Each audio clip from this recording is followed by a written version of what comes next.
Mr Kerr. Deputy Presiding Officer, can I just say how much I enjoyed Christine Graham's speech, and I hope she's discovered the joy of Radio 4 Extra, where she'll find many of the programmes that she mentioned from yesteryear.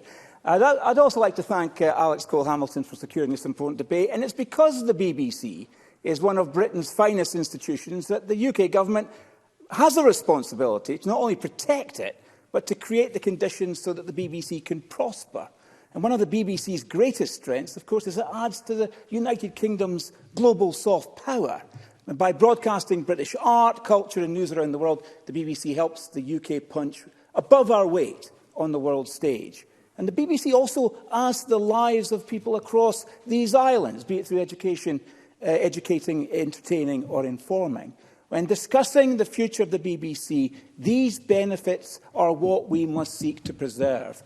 And such is the reputation and standing of BBC output around the world, the BBC should be looking to the future with confidence. But like all institutions, it's absolutely right to take time, especially on the auspicious occasion of its centenary, to make a strategic check and adjust to ensure that the BBC is in the best possible place to continue to be the global broadcast leader that it is. To do otherwise would be an act of gross negligence. If the BBC does not adapt to the 21st century, rather than being a world-leading public service broadcaster, it runs the risk of being outpaced by the rapid change happening all around us and being consigned to the past. And as a Conservative who wants to defend great British institutions, I don't want to see that happen.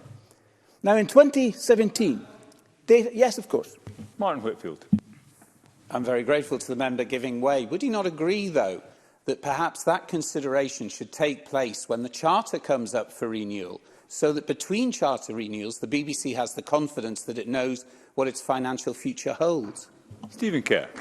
I understand the point that my friend is making. However, I would say that the centenary provides us with a welcome opportunity to evaluate how the BBC not only celebrate the 100 years history of the BBC, as has been touched upon by many colleagues in their speeches this evening, but also talk about how the BBC gets through the next century.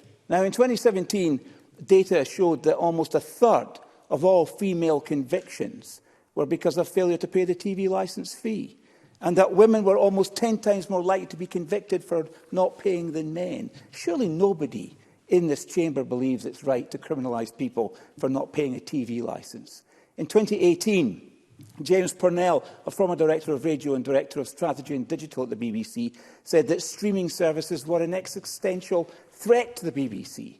And while the focus on streaming services tends to focus on Netflix and Prime, Purnell stressed that young people are more likely to listen to podcasts and Spotify than BBC Radio.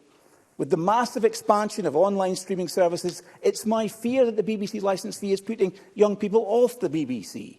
If the BBC is to survive, it must attract young people to its services, which is why the UK Government is correct to launch an inquiry and a debate about the future funding model of the BBC. We surely don't want to see a future where the majority of people are forced by statute to pay for programming and output that they don't value and don't consume. Now, that does present an existential threat to the future of the BBC.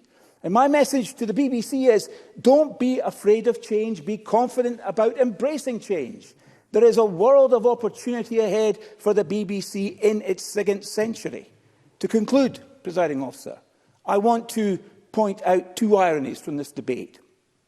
The first being the SNP's staunch defence of a British institution. I welcome this.